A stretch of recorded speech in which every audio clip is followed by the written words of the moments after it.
Nós vamos abrir nossas Bíblias no livro de Hebreus, no capítulo 12. Hebreus, capítulo 12.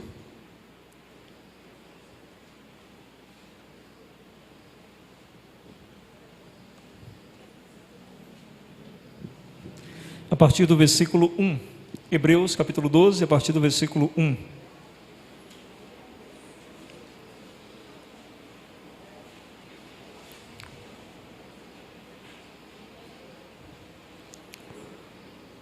Hebreus, capítulo 12, a partir do versículo 1.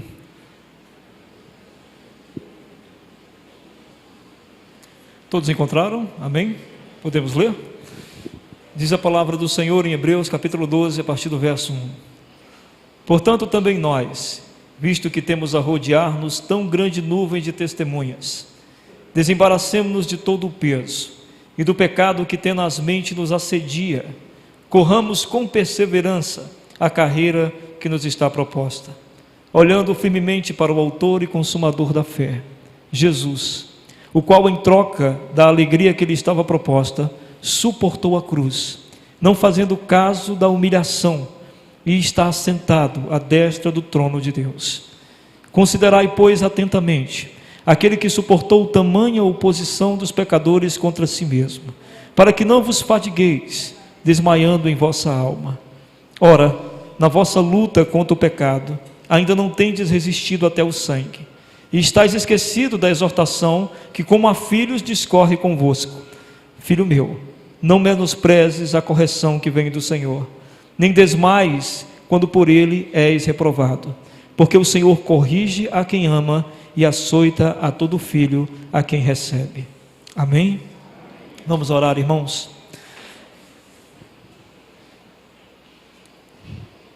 Senhor, nós bendizemos o Teu nome nesta noite, sabendo que o Senhor é o único digno de todo louvor, de toda honra e de toda glória. E sabemos também, ó Deus, que o Teu amor e Tua misericórdia têm a cada dia se revelado a nós. Pedimos nesse instante que ela se revele mais uma vez de maneira poderosa através da Tua palavra. Dá-nos entendimento sobre ela, Senhor. Clareia a nossa mente para que possamos recebê-la de bom grado e atender a Tua voz. Em nome do Teu Filho Jesus Cristo, capacita-nos nesta noite a sairmos daqui diferentes de como chegamos. Que Tua palavra faça uma obra em nossos corações, em nome de Jesus. Amém. Irmãos, muitas vezes com os olhos cheios de lágrimas que a gente costuma dizer: nunca mais eu faço isso de novo. Nunca mais eu faço isso de novo. Nunca mais eu venho aqui. Nunca mais eu acesso esse site. Nunca mais eu falo com esse tipo de pessoa. Nunca mais. Para nós cristãos é muitas vezes com lágrimas nos olhos que a gente diz isso: nunca mais, não vou fazer mais, não vou. A gente faz uma promessa pessoal para nós mesmos e constantemente nós não a cumprimos. Nós não a cumprimos e nós escorregamos e uma vez atrás da outra, e isso chega até a nos desfalecer, nós como cristãos. Quantas pessoas eu já conversei aqui na igreja, quantas pessoas já vieram até a mim dizendo: pastor, não aguento mais porque eu vivo caindo na mesma coisa. Eu tenho um pecado, todos nós pecamos, a gente sabe disso, todos nós pecamos, mas nós estamos falando daqueles pecados que nos acorrentam de tal forma que não permitem que a gente consiga prosseguir na nossa caminhada cristã, ou que pelo menos a gente consiga sentir a paz de Cristo, sentir a sua comunhão, sentir a alegria do Espírito Santo. Sabe, a gente é impedido dessas coisas por causa de determinados pecados. E algumas pessoas já chegaram para mim, olha, quantas pessoas já chegaram para mim durante todos esses anos, e em desespero já me disseram: pastor, não sei mais o que fazer, eu já tentei de tudo, eu já tirei o computador do quarto, eu já não converso mais com determinada pessoa, eu já não faço isso ou aquilo. A pessoa começa a se privar de uma série de coisas, a pessoa começa a se resguardar de uma série de coisas, tudo buscando uma proteção contra o mal, tentando ter uma comunhão com Deus que seja maior, tentando fugir desse pecado que o acorrenta, que o atormenta, que não deixa ser com Deus o que ele gostaria de ser. E essas pessoas caem, caem, caem. E isso não é novidade na história cristã. O apóstolo Paulo, em Romanos capítulo 7, ele chega a essa conclusão, né? No capítulo 7 de Romanos ele diz: o bem que eu devo fazer, eu não faço, mas o mal que eu não quero, eu faço. E aí ele diz: miserável homem que sou, quem me livrará do corpo dessa morte? Porque para nós cristãos, o estado do pecado é a morte. A Bíblia diz isso para nós. Nós estávamos mortos em nossos pecados e delitos. Para nós, vida é comunhão com Deus. Para nós, vida é intimidade com o nosso Senhor Jesus Cristo. Para nós, vida é a plenitude do Espírito Santo em nós. Tudo que foge disso, para nós, é morte. Então, todo pecado para nós é como se nós estivéssemos em um estado de morte. Por isso, Paulo diz isso: quem me livrará do corpo dessa morte? E aí ele mesmo chega a uma conclusão. E a conclusão é maravilhosa. Porque ele diz: mas graças a Deus por Cristo Jesus. Graças a Deus, Jesus pode me socorrer nesse instante em que eu me desespero por um pecado recorrente, que volta e volta e volta, e eu não sei como lidar com ele. E muitas pessoas tentam várias formas de lidar com esses pecados, e algumas acabam meio que estagnando ou aceitando essa condição, e ao mesmo tempo que aceitam essa condição, entram no desespero, porque como nós já conhecemos Cristo, não estar perto dele nos traz muito sofrimento, porque nós já sabemos quem ele é. Ele já se revelou a nós. Então não ficar próximo a ele nos gera muito sofrimento. E é por isso que o texto que nós lemos de Hebreus vai nos ajudar. Vai nos ajudar a continuar lutando, a persistir, a insistir, a não desistir de buscar a Cristo e de se libertar de qualquer tipo de pecado que nos acorrente de tal forma que não nos permita ser o que Deus quer que nós sejamos. O livro de Hebreus, cujo autor nós não sabemos quem é, no capítulo 12, nesse texto que nós acabamos de ler, vai tentar mostrar para nós como nós devemos lidar com essa situação para atingir o alvo, e o alvo é Cristo. Mantenha sua Bíblia aberta então, e vamos ver o que o texto diz para nós. Ele começa dizendo o seguinte: portanto, também nós, visto que temos a rodear-nos tão grande nuvem de testemunhas. Você vê que ele diz portanto, ou seja, ele está fazendo a ligação de alguma coisa que ele falou antes. E o que ele falou antes foi exatamente sobre essa nuvem de testemunhas. Essa nuvem de testemunhas que ele chama são os heróis da fé do Antigo Testamento até o Novo Testamento. Homens e mulheres comuns como qualquer um de nós, mas que tiveram uma coisa particular muito importante, que não abriram mão de sua fé, ainda que tendo sido tentado para isso, ou tendo sido afligido, ou tendo cometido pecados que pudessem levá-los a abandonar a fé em Deus. Os mártires que ele cita no capítulo 11 são pessoas como eu e você, pessoas com fraquezas, pessoas com debilidades, pessoas necessitadas da graça, porque a Bíblia diz: todos pecaram e destituídos estão da graça de Deus, e esses também eram. Ninguém é perfeito senão Cristo. E aí ele começa a relatar esses heróis da fé. Dentre eles nós temos Davi, um homem segundo o coração de Deus, que escreveu o Salmo 23, alguns historiadores acreditam que ainda adolescente, e você sabe que o Salmo 23 está em todo lugar que você possa imaginar, até num bar é possível você encontrar o Salmo 23 numa parede. É conhecidíssimo, é lindíssimo, é acalentador, é consolador, mas esse homem, cheio de Deus, cheio do Espírito Santo, desde tão cedo, é o mesmo homem que adulterou, que matou, que pecou, mas que teve algo peculiar, como todos os outros: não abandonou a fé, retornou, recomeçou, reiniciou a sua vida sempre com Deus, não desistiu. No texto, capítulo 11, ele chega a citar alguns mártires da fé do Novo Testamento. Ele diz: esses foram partidos no meio, foram degolados, foram arrancados de suas famílias, mas não abriram mão da fé. No livro de Apocalipse diz que essas pessoas são aqueles que não amaram a própria vida por causa da fé em Cristo.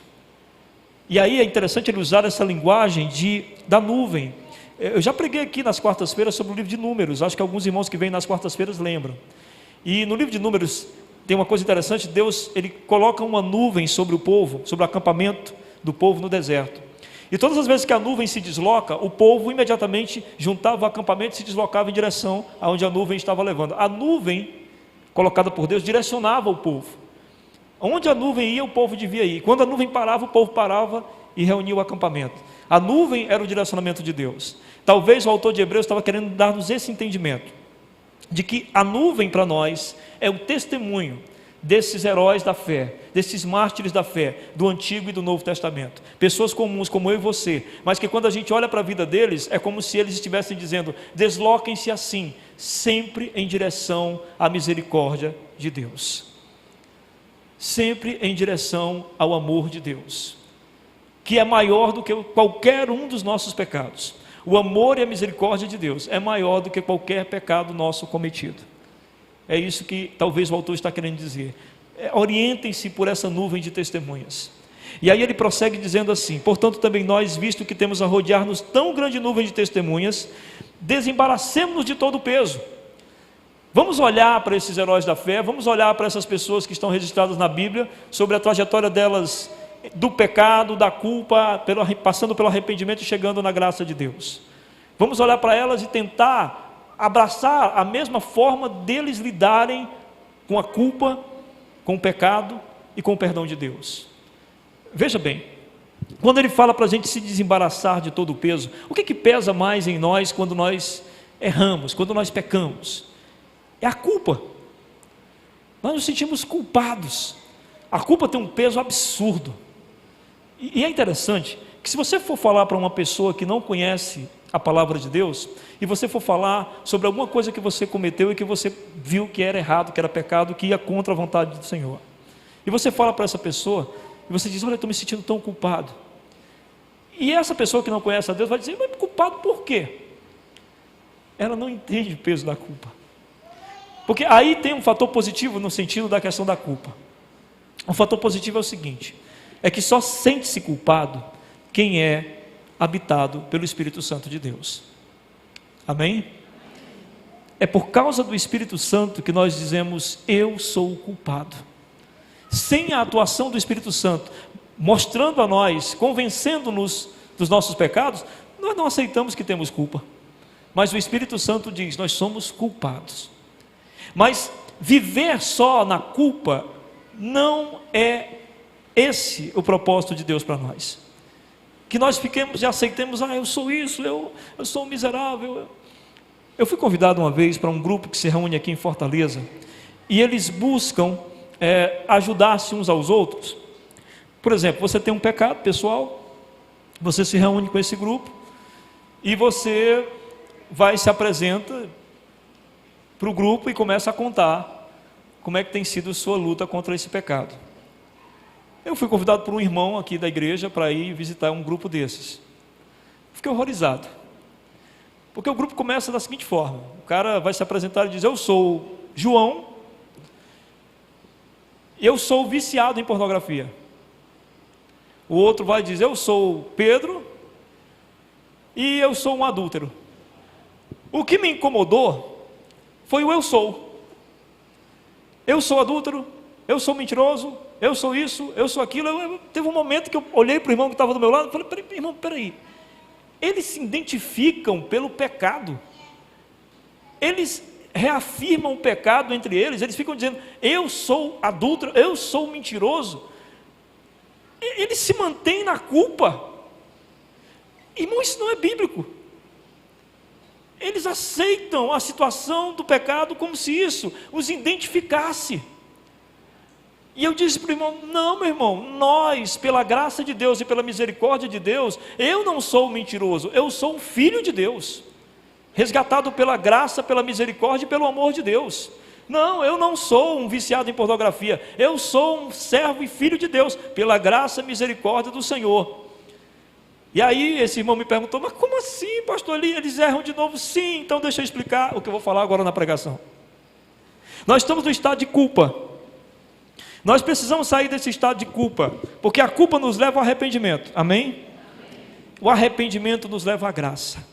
E a graça nos diz, 1 João capítulo 1, versículo 9: se confessarmos os nossos pecados, Ele é fiel e justo para nos perdoar e nos purificar de toda injustiça. Eu estou limpo quando eu estou arrependido. Agora, o processo não é fácil. Eu estou aqui na culpa, me arrependi.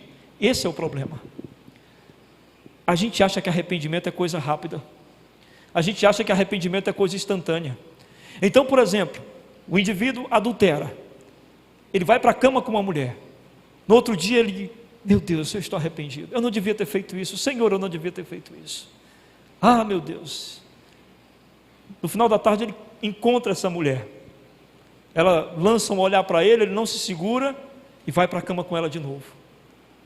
No outro dia, quando amanhece, ele diz, Senhor, me perdoa. Senhor, eu não devia ter feito isso. Por que eu fiz isso, Senhor? Eu estou tão arrependido. Na mesma manhã a mulher liga para ele, ele atende o telefone. Ela marca um encontro, ele vai. Vai para a cama a terceira vez com ela. À noite, quando vai dormir, ele diz, Senhor, eu estou arrependido. Esse cara está arrependido, gente. Você quando ofende alguém, maltrata alguém, é bruto com alguém, é ríspido com alguém, e depois diz para a pessoa, me desculpa, eu estou arrependido, eu não devia ter lhe tratado assim. Isso de manhã, quando for à noite você trata do mesmo jeito. E você diz de novo, me desculpa, eu estou arrependido. E no outro dia você faz a mesma coisa. E assim vai repetindo sucessivamente. Você está arrependido? É lógico que não. Então arrependimento leva tempo. E que tempo? O tempo em que eu pego o meu pecado e o confronto com Deus. Você sabe, Davi, quando ele adulterou, ele não disse, Senhor, eu fiz alguma coisa errada com aquele homem, eu fiquei com a mulher dele, ainda mandei matar o cara. Senhor, eu fiz algo errado contra a minha família. Senhor, eu fiz algo errado contra o meu povo. O que eles vão pensar de mim quando souberem? Não. Davi disse, Senhor, eu pequei contra ti. Eu pequei contra o Senhor. Porque eu fui contra algo que é um princípio teu, um princípio de fidelidade. Então, o meu pecado não foi contra A, B ou C, foi contra o Senhor. E aí quando ele confronta esse pecado com Deus, aí sim há um arrependimento verdadeiro. Arrependimento é quando você reflete sobre o pecado de tal forma que você pode colocá-lo diante de Deus e imediatamente pensar o seguinte: se Deus me desse a chance de vivenciar esse momento de novo, eu gostaria de dizer não para esse momento. É só Deus que faz isso. Então eu passo da culpa para um arrependimento que leva tempo. Não pense que pecado sem ser refletido, você imediatamente vai estar arrependido. Para estar arrependido, você tem que refletir sobre o que você pecou. É assim que funciona. E aí, depois do arrependimento, olha só, eu chego na graça, que é o perdão de Deus. E muitos de nós temos um problema com a graça de Deus. Muitos de nós. Porque a graça de Deus diz para nós que começou tudo de novo, do zero. Eu estou limpo diante de Deus, estou começando de novo. E muitos de nós não conseguimos começar do zero, como aquele grupo de pessoas que eu falei para os irmãos, que vão se dirigir uns aos outros e dizem, eu sou isso, eu sou aquilo. Não aceitam que podem começar do zero. A graça é Deus dizendo, você está perdoado, está zerado diante de mim, e vamos começar tudo de novo. E isto é incrivelmente maravilhoso. Porque Deus não está preocupado em quantas vezes você vai se arrepender. Ele está querendo o seu arrependimento para o seu constante recomeço. O maior prazer de Deus é isso, é o nosso recomeço. Então, se nós queremos alcançar o alvo que é Cristo, a primeira coisa que a gente tem que fazer é se desembaraçar da culpa. E a culpa, nós só nos desembaraçamos dela quando nós verdadeiramente nos arrependemos. Que é a condição que leva tempo, que eu preciso colocar a minha situação diante de Deus, sentir o que Deus pensa sobre isso, e ao sentir, desesperadamente olhar para a minha vida e dizer, eu não quero mais passar por isso, porque eu sei o peso que isto traz. Quando coloco isso diante de Deus, o arrependimento é gerado, porque eu lembro de quem Deus é e de quem eu sou, ou seja, do quanto Ele me ama, do que Ele fez por mim e o que eu retribuí com o meu pecado. Nosso relacionamento foi rompido, nosso relacionamento de amor foi rompido por minha parte, não da de Deus. Ele continua me amando, mas eu deixei de sentir o seu amor, deixei de sentir a sua presença, deixei de me sentir amado. E aí eu preciso imediatamente retomar esse sentimento que é tão bom para mim. É por isso que ele fala, desembarace disso. Portanto, também nós, visto que temos a rodear-nos tão grande nuvem de testemunhas, desembaraçando de todo o peso e do pecado que tenazmente nos assedia, corramos com perseverança a carreira que nos está proposta. Quando a gente quer muito alguma coisa, a gente fica ansioso, não é, irmãos? Eu não sei se você fica, eu fico. Você quer muito uma coisa, a vontade que você tem de correr para ver. Eu lembro quando um dos meus filhos nasceu, eu estava no trabalho e ligaram para mim e falaram que ele tinha nascido. E eu disse, cara, eu quero ver. E eu saí lá do seminário, eu peguei um táxi, e eu disse, taxista, corra o máximo que você puder. Ele disse, está acontecendo alguma coisa? Eu disse, eu preciso chegar no hospital. Ele disse, o senhor está passando mal? Não, meu filho nasceu. Como se eu não tivesse a vida toda para ver o menino, né? Eu queria ver logo. Quando a gente ama, a gente tem muito prazer e a gente quer logo. Não é assim? É por isso talvez que o autor de Hebreus usa essa ideia de corramos com perseverança a carreira que nos está proposta. Que carreira é essa? Em direção a Cristo. Vamos correr sem parar. Vamos correr até a gente alcançar essa comunhão maravilhosa e plena com Ele. E olha só que interessante, eu gosto muito de correr, né? Eu corro aqui. E assim, é muito legal a gente ver as pessoas quando elas começam a correr. Algumas delas começam caminhando. Uma preguiça. Caminham devagarinho. A gente vai 3 vezes, né? Percurso 3 vezes e a pessoa ainda está indo.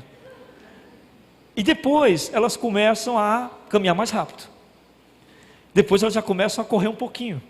Depois a gente já vê elas correndo. Aí é tão legal, isso motiva muita gente. A gente fica, nossa, que legal, essa pessoa conseguiu. Mas uma pessoa que me motiva muito, 2 pessoas. Uma delas é uma senhora que eu não sei o nome dela. Ela tem um problema de diabetes. Ela não tem um pé. E ela caminha assim mesmo, todo dia. E um dia eu a acompanhei, curioso, né? E disse, a senhora tem muita dificuldade para caminhar assim, né? Ela disse, eu tenho diabetes, o médico disse que eu preciso fazer exercício físico. Então eu estou fazendo. E eu disse, a senhora me motiva muito, porque eu não tenho nenhum problema, e eu vejo a senhora se esforçando, e por isso que eu me motivei tanto para me esforçar, para continuar. Ela disse, que bom que eu ainda faço alguma coisa por alguém. E o outro que me comove muito é o seu Olavo, é um velhinho, ele mora ali para o lado do Metrópole, e ele me mata de vergonha. É porque ele tem quase 70 anos, né? E a gente está correndo, e ele geralmente me acompanha, gosta de conversar comigo. Vou conversando aqui com você, aí beleza, vamos. Aí, só que chega um momento que eu não aguento mais. E o seu Olavo, eu vou parar. Ele, você vai parar? O seu Olavo não aguenta. Ele diz, coisa você tem, meu filho? Aí eu digo a idade para ele, bichinho, tem que correr mais. Você tem que correr mais, meu jovem, você está correndo muito pouco. Aí seu Olavo vai. Aí eu guardo um pouco o fôlego, aí aperto um pouco para pegar o seu Olavo e não consigo. É uma vergonha muito grande.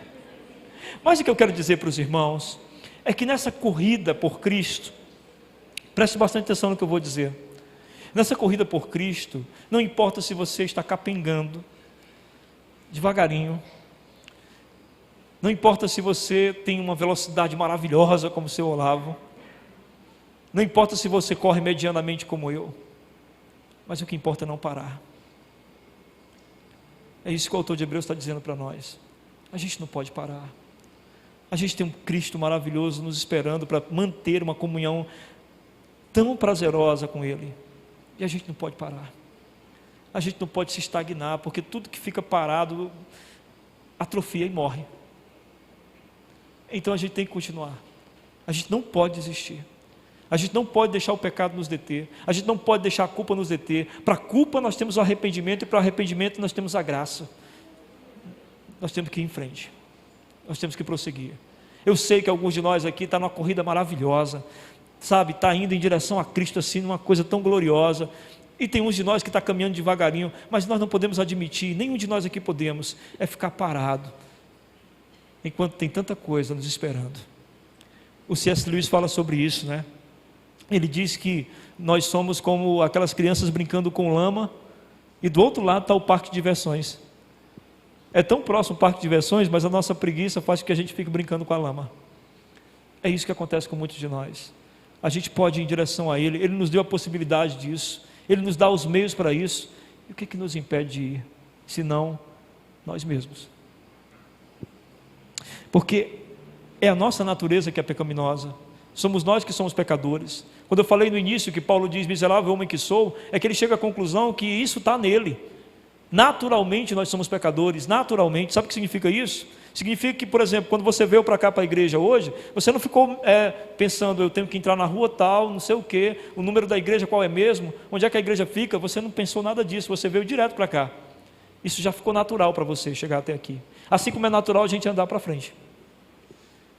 Assim também o pecado é natural em nós.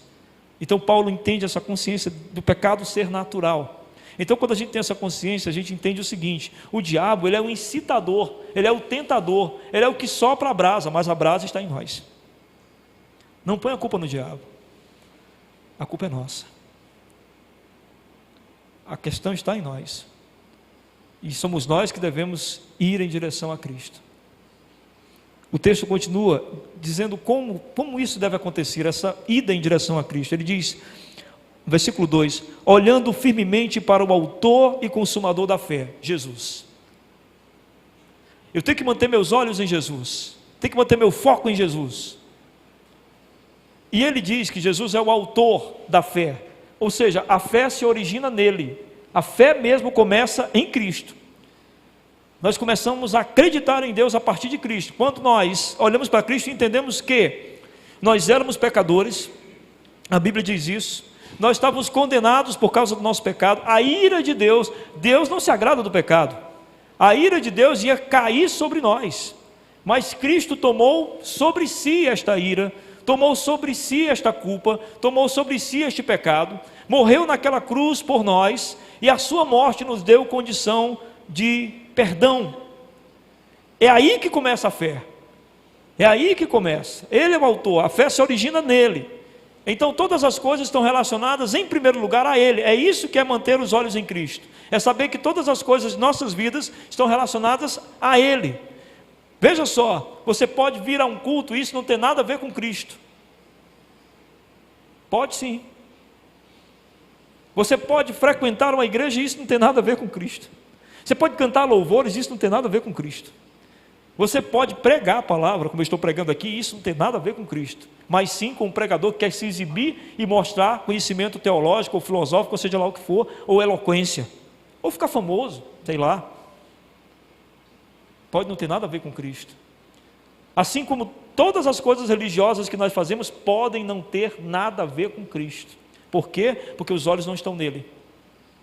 Mas quando nós viemos a um culto e sabemos que estamos aqui por causa de Cristo, pelo que Ele fez na cruz do Calvário, porque eu não merecia estar aqui, mas Ele me escolheu, me chamou para junto dEle, então eu estou aqui por causa de Cristo. E quando eu canto louvores reconhecendo, eu canto louvores a Cristo, por causa de Cristo, porque senão eu não cantaria louvores a Deus. E quando eu escuto a palavra, eu digo, estou entendendo a palavra, porque o Espírito Santo me deu essa condição, e o Espírito Santo me deu essa condição por causa de Cristo. E aí a gente começa a colocar Cristo em toda a nossa história, e a gente começa a entender também que a nossa vida só tem sentido por causa de Cristo. Então tudo que eu for viver, eu vou viver por causa de Cristo. O Jonathan Edwards tinha 18 anos quando ele resolveu tomar umas resoluções para a vida dele. Olha só, com 18 anos. Com 18 anos eu só jogava bola. Com 18 anos o Jonathan Edwards resolveu então tomar resoluções para a vida toda. E a primeira resolução que ele toma é a seguinte: que ele vai viver a vida dele para a glória de Deus. Ou seja, tudo o que ele fosse viver, tudo, ele iria colocar em primeiro lugar, se Deus iria ser glorificado naquilo que ele estava fazendo. Ele estava dizendo assim: a esposa que eu vou me casar, eu vou escolhê-la a partir desse pensamento. Ela vai me ajudar a glorificar a Deus? O emprego que eu for trabalhar, eu vou pensar, esse emprego me ajuda a glorificar a Deus? Enfim, ele colocou toda a vida dele centralizada na glória de Deus. Ele pensou, vou viver para Deus. O nosso problema do nosso pecado é que nós não vamos nos libertar dele enquanto vivermos para nós. Porque quando a gente vive para nós mesmos, nossa preocupação é o nosso prazer, a nossa alegria e o nosso bem-estar. Quando a gente vive para Deus, já não importa mais se eu passo por momentos de privações, se eu passo por momentos de tristeza, se eu passo por momentos difíceis, não importa, porque eu não vivo para mim, eu vivo para a glória de Deus, eu vivo para que o mundo veja em mim Deus atuando. E aí o apóstolo Paulo diz que Deus atua tanto na pobreza quanto na riqueza. Posso todas as coisas naquele que me fortalece, ele diz. Tanto posso passar necessidade, como posso passar por abundância. Deus atua na minha vida tanto de uma forma como de outra. A glória de Deus se manifesta. Amém? Então, quando a gente tem essa convicção de que o Senhor é o autor da nossa fé, a gente entende que essa fé, ela está nos direcionando para a glória de Deus. E a gente entende também que Ele é o autor e consumador. Essa fé que começa nele, a nossa história também termina nele. No final das nossas histórias, Deus não vai perguntar para nós se nós nos demos bem no mundo. No final das nossas histórias, Deus irá questionar-nos se o Filho dele foi glorificado em nós. Deus não vai querer saber, você se deu bem? Você ficou rico? Você ganhou dinheiro? Sua mulher era bonita? Seus filhos eram saudáveis? Sua casa era grande? Você tinha o carro do ano? Deus vai questionar-nos se o Filho dele, que veio habitar em nós, foi glorificado em nós de tal forma que o mundo pôde vê-lo em tudo que fizemos. É para isso que nós estamos aqui. Jesus é o autor e consumador da nossa fé. Então, olhando firmemente para Ele, autor e consumador da nossa fé. Mas a gente tem que olhar também para o exemplo dele. E o exemplo dele diz o seguinte: o qual, em troca da alegria que lhe estava proposta, suportou a cruz, não fazendo caso da humilhação, está sentado à destra do trono de Deus. O autor de Hebreus então diz o seguinte, que Cristo fez o que fez, e o que ele fez foi por causa de uma proposta de Deus Pai, uma troca de uma alegria. A alegria que Cristo receberia era a nossa salvação. Nós somos a alegria do Senhor, amém? A nossa salvação é a alegria proposta a Jesus.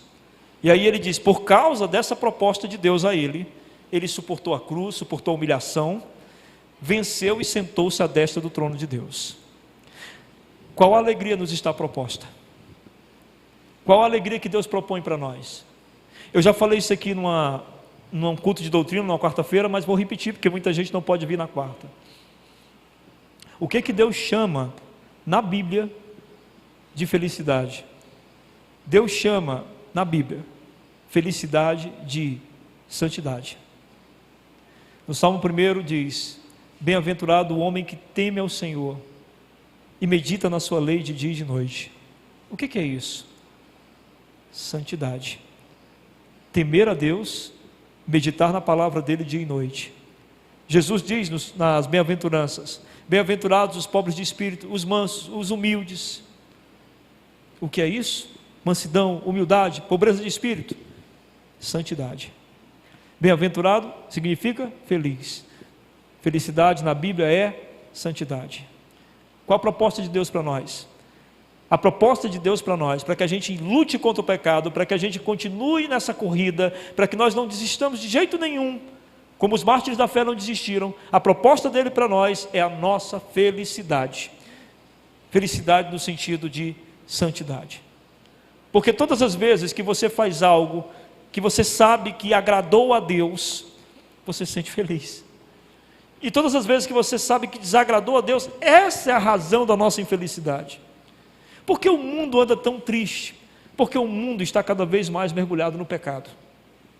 As pessoas estão infelizes por isso. As pessoas estão cada vez mais infelizes. As redes sociais deram certo por causa da infelicidade. Se a gente fosse feliz, a gente não tinha tempo para ficar postando coisíssima nenhuma. A gente estava sendo feliz.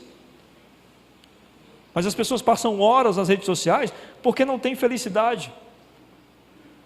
Então a gente vai compartilhar alguns flashes de felicidade, raríssimos, e que precisam ser compartilhados, porque são tão raros, que alguém precisa saber que eu consegui ser feliz, nem que tenha sido por um momento.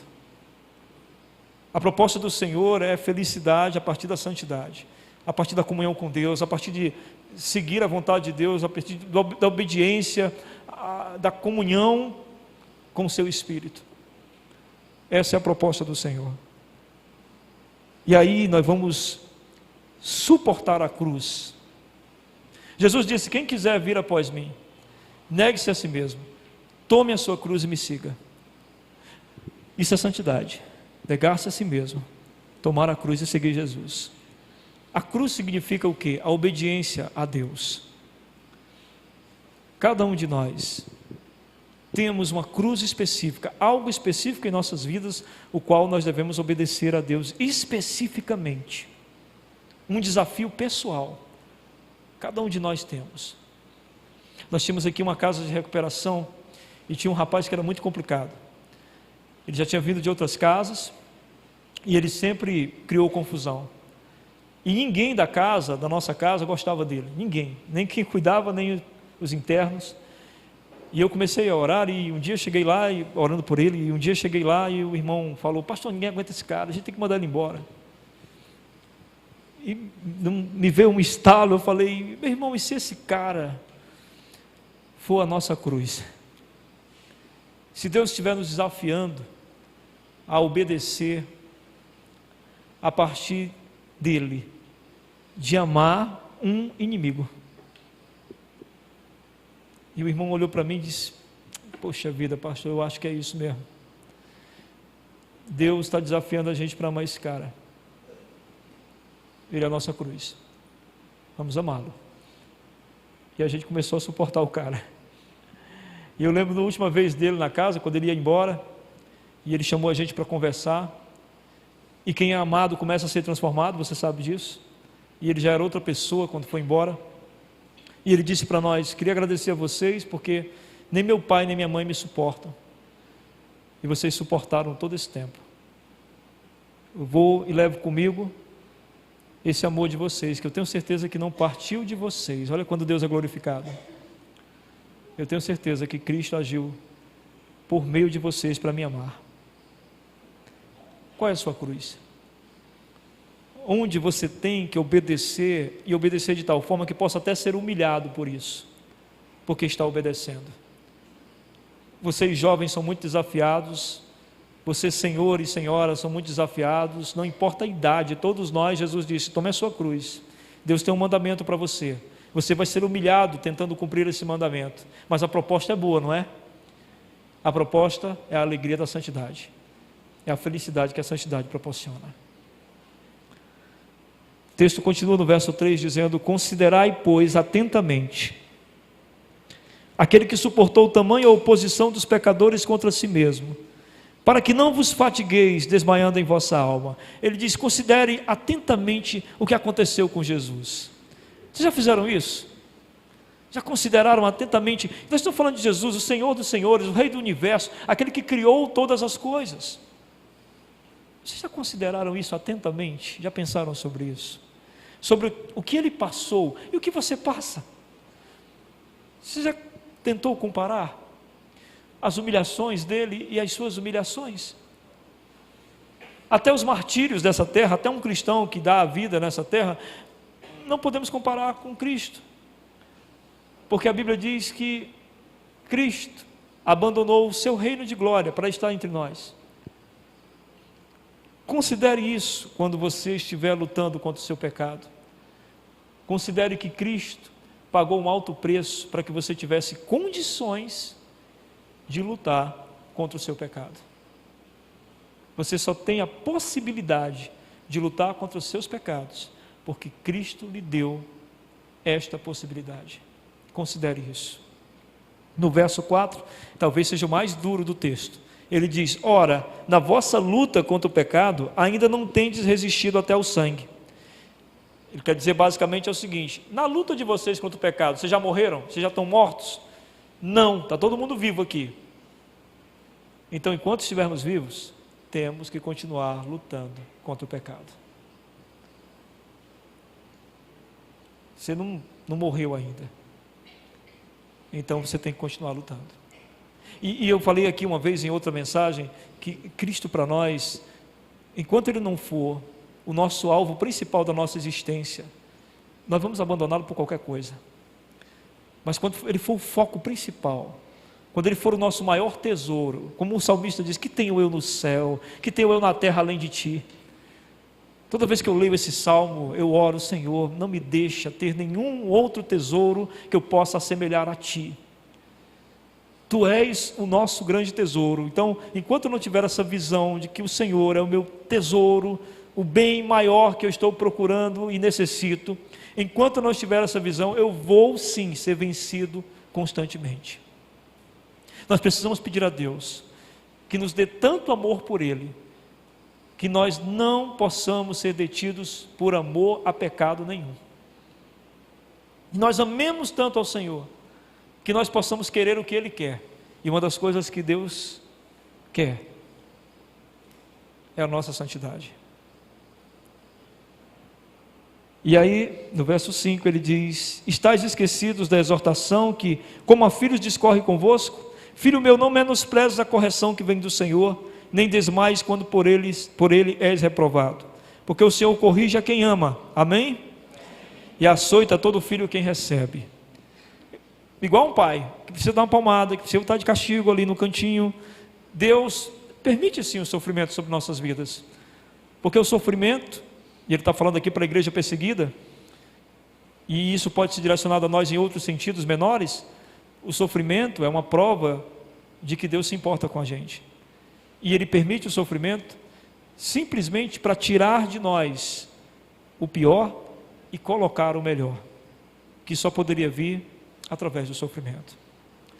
Portanto, meu irmão, não desista, não deixe o pecado lhe deter, nem acredite nessa falácia do diabo de que você não vai conseguir. E não acredite também na mentira do diabo de que o máximo de comunhão que você pode ter é isso aí que você tem agora. Não, meu irmão, não. Uma das coisas que o Jonathan Edwards disse foi que ele queria ser um dos maiores cristãos do tempo dele. Aí a gente pensa assim: que cara vaidoso, quer ser o maior cristão do tempo dele. Agora faça o inverso: você quer ser o pior cristão do seu tempo? Sim ou não? Não. Então você quer ser um cristão mediano? Quero ser um cristão mais ou menos. Quero ser Não, a gente vai falar que nem o Jonathan Edwards: eu quero ser o maior cristão da minha geração. Eu quero, você quer, eu sei disso, nós queremos. Porque ou nós desejamos isso ou desejamos nada. Porque ou és quente ou és frio. Se és morno, será vomitado. Então o que Jonathan Edwards queria era ser quente. Eu quero ser o maior cristão da minha geração. O que isso significa? Não significa fama, não significa poder, não significa nome, não. Significa comunhão plena, maravilhosa, alegre com o Senhor. Uma vida cheia do Espírito Santo. Isso é ser um grande cristão de sua geração. Não abra mão disso. Você jovem, você adolescente, mergulhe nisso, queira isso mais do que tudo. Você que já envelheceu e diz: meu Deus, mas os anos passaram, eu perdi tanto tempo. Sim, ainda tem um tempinho, não tem? Aproveita agora, mergulha nisso agora, ainda tem tempo, você está vivo por isso. Porque a gente vai se relacionar com esse Cristo lá na eternidade, a partir do relacionamento que tínhamos com Ele aqui nesse mundo. Então mergulhe agora, que é para ser tão maravilhoso que a eternidade seja só o complemento que você já experimenta desde já. Amém?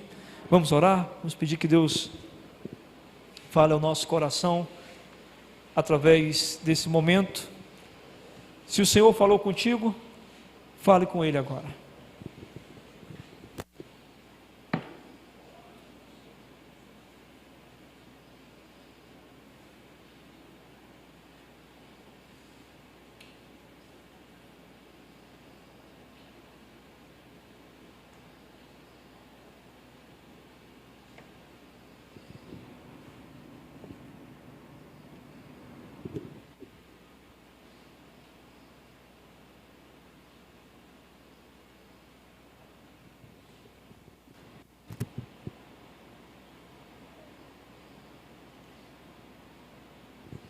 Senhor, nós queremos te dar graças por tua palavra nesta noite.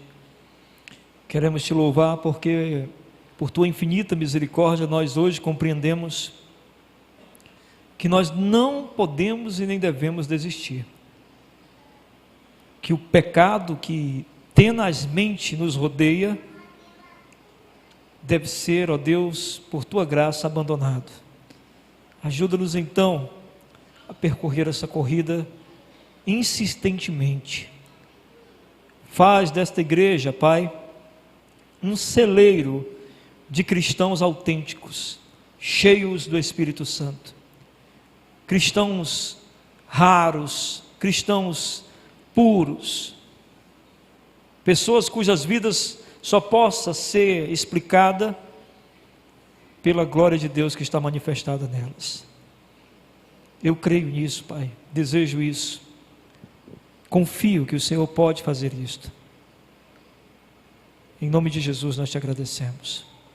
Que o amor de Deus, a comunhão do teu Santo Espírito e a graça do nosso Senhor Jesus Cristo esteja derramada sobre todo o povo de Deus, agora e para todo sempre.